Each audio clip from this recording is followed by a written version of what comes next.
These are one of everybody's favorites, classic sugar cookies.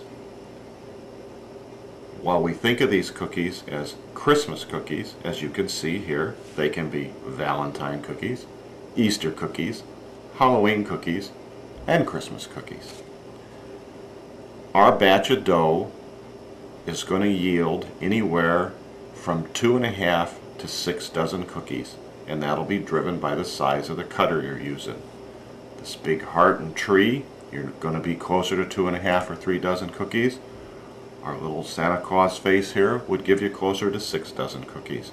That's also going to determine your prep and baking time. The more cookies that you generate out of the dough, the longer it's going to take you to finish the batch.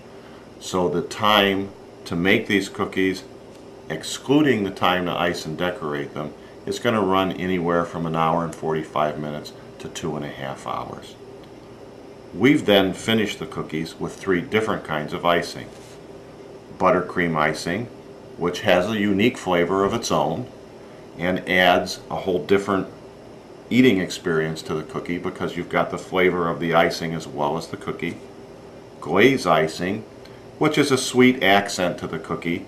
It's a tougher icing, it'll endure more handling. And then royal icing, which just has almost no flavor at all. It's made out of powdered egg whites and sugar, and it just adds just a touch of sweetness. This is the toughest icing, and it'll take the most handling. The glaze icing will take a lot of handling. The buttercream icing takes a moderate amount of handling. It certainly can be packed in a tin or displayed on a tray. All of them are just gorgeous, and they eat real good. Before you bake your sugar cookies, you're going to have to decide which kind of cutter to use.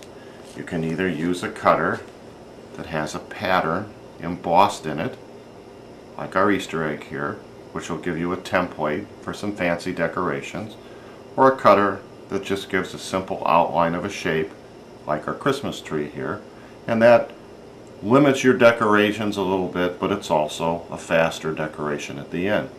So depending on your goal, that'll determine the cutter you want to use. One of the things you want to be wary of when you're choosing your cookie cutter is the overall shape and design of the cutter.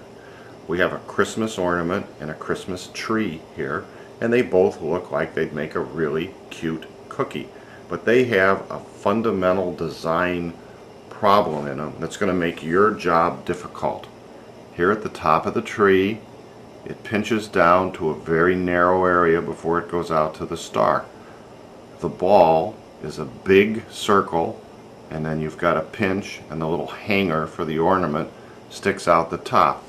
When you're pressing those cutters in the dough and then trying to lift them off, you've got 2 weak points in the design, and what's going to happen is you're going to find that the dough breaks. And open cutters are designed like this too. If they have a very narrow point in them and then an expansion beyond that point, you're probably going to fight with the dough breaking. You're much better off picking a cutter that's a contained shape. You know, you can have a tree that comes to a point, which we have, and that's the one we use. So be careful when you're picking your cutters. You'll make your work a lot easier. Here's everything we need to bake a batch of delicious sugar cookies.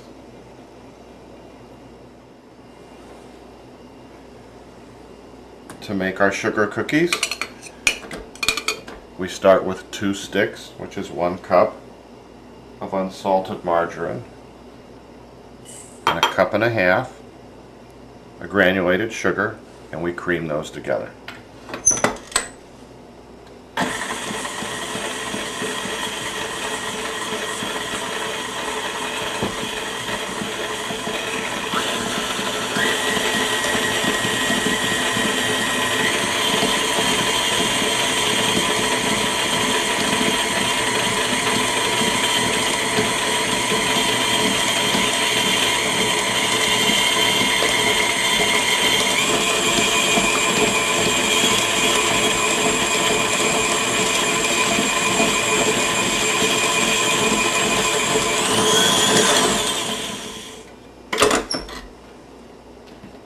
blended pretty good, so we'll scrape the bowl.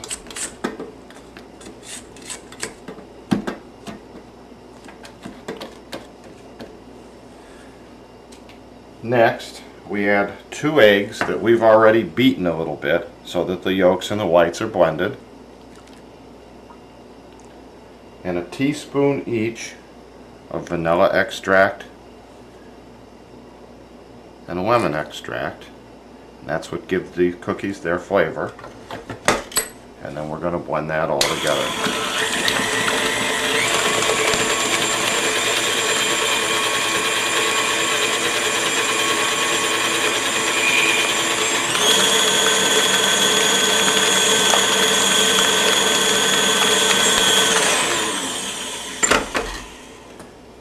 You can see that almost looks like cake batter or pancake batter.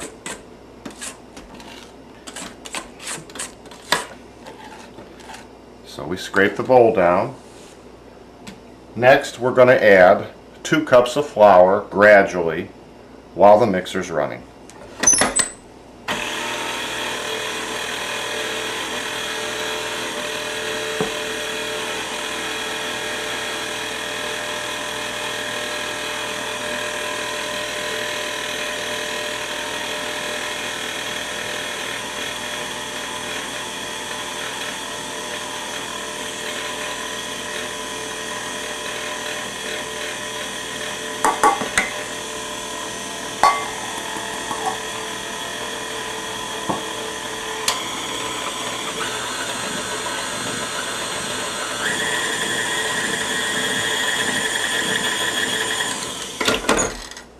Now we add a 1/4 teaspoon of salt, a 1/2 teaspoon of baking soda,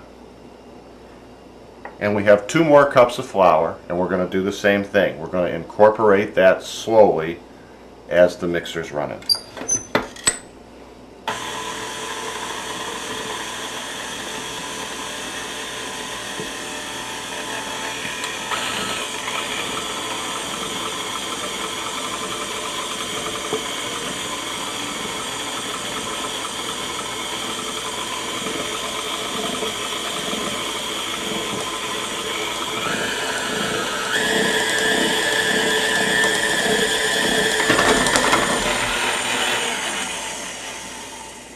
And then we'll finish this off by rolling it into a ball by hand. And that's a really soft and creamy dough.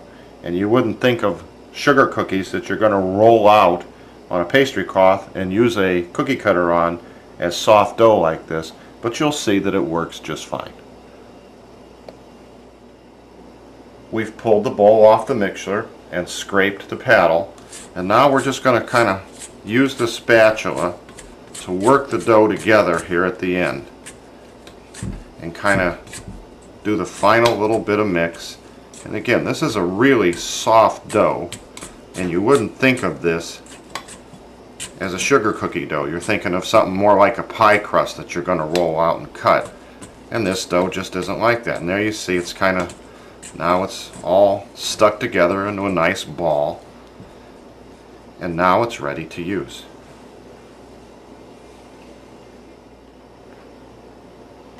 We're ready to roll out and cut the cookies. So we've got our pastry cloth, and the first thing we're going to do is we're going to cover it with flour. And as we've been talking about since we started making this dough, it's really soft.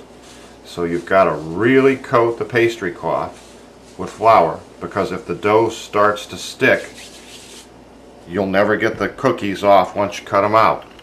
And then roll your rolling pin in the flour as well, so that you can work with the dough.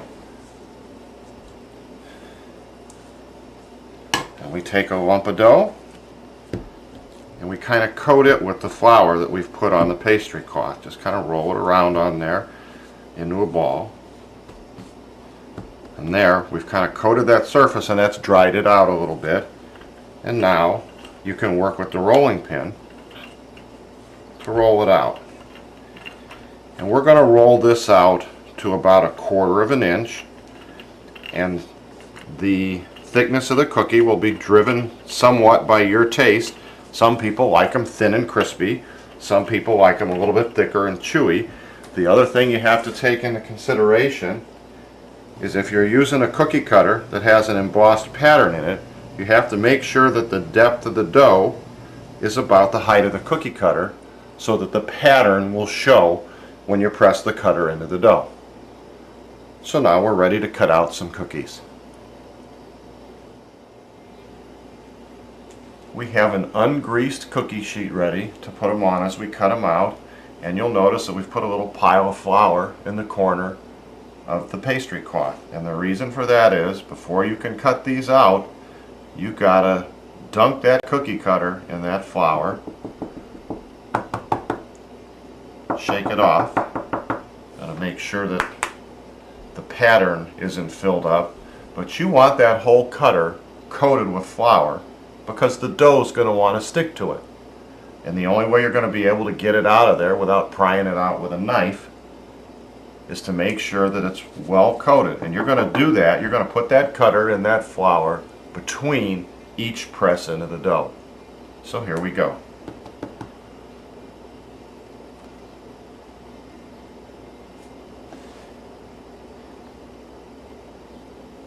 Okay, that's stuck in there. But because it's been floured, if we've done it right, you give it a little tap on the table, and out it comes, and you can see that the pattern is embossed into the dough. And we just put that on the cookie sheet, give it a dunk, and do it again. That one's already started to come out. Give it a little tap, and there you go.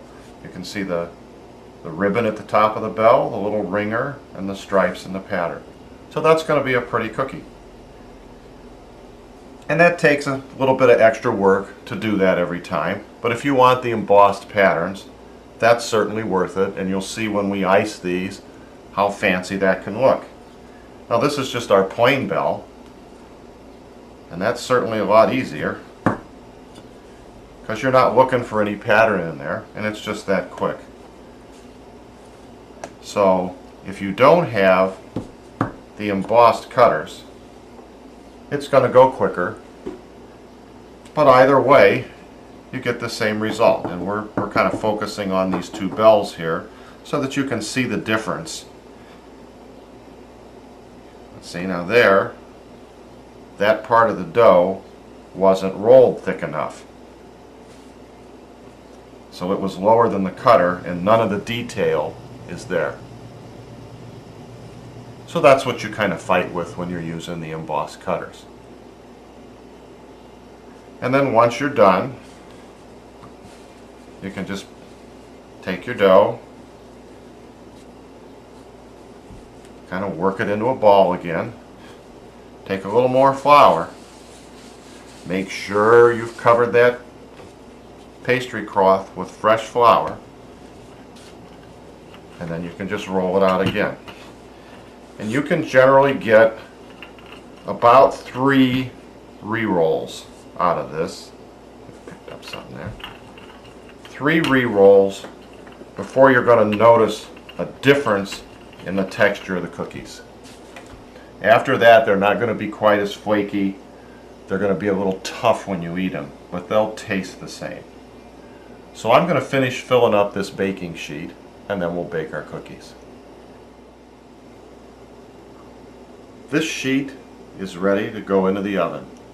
One of the nice things about making this cookie is you can get 2 or 3 sheets ready to go. You can do all your rolling and cutting before you start baking, and if it's not 90 degrees outside, you'll be fine. These cookies bake in a 350 degree preheated oven. We always rotate our sheets halfway through the baking cycle, and the baking time is going to range anywhere from 6 to 12 minutes, and that's going to be determined by a couple of factors. One of them is how thick you've made your cookies.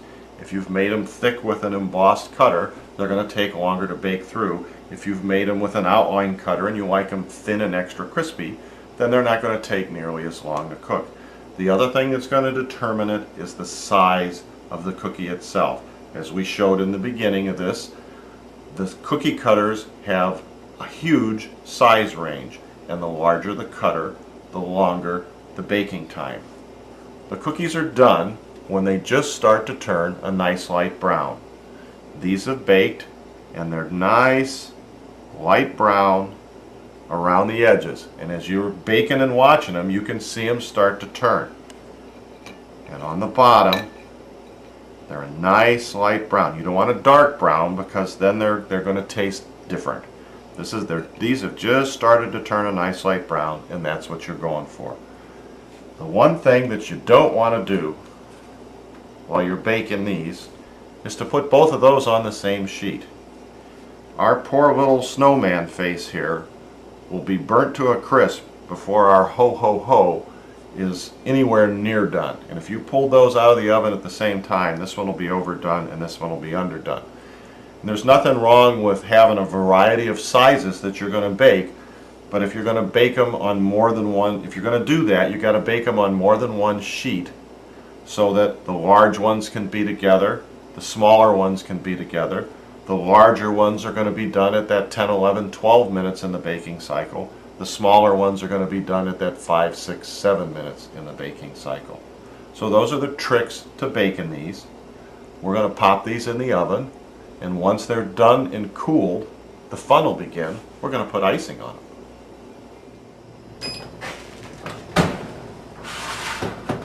We're halfway through the baking cycle and we're about to rotate our sheet. And as you can see, these have puffed up pretty good. They actually puff up and grow while you're baking them. If you've left about an inch between them, you'll be fine. We'll rotate the sheet, finish baking them, and you'll see that they actually shrink back down when they're done.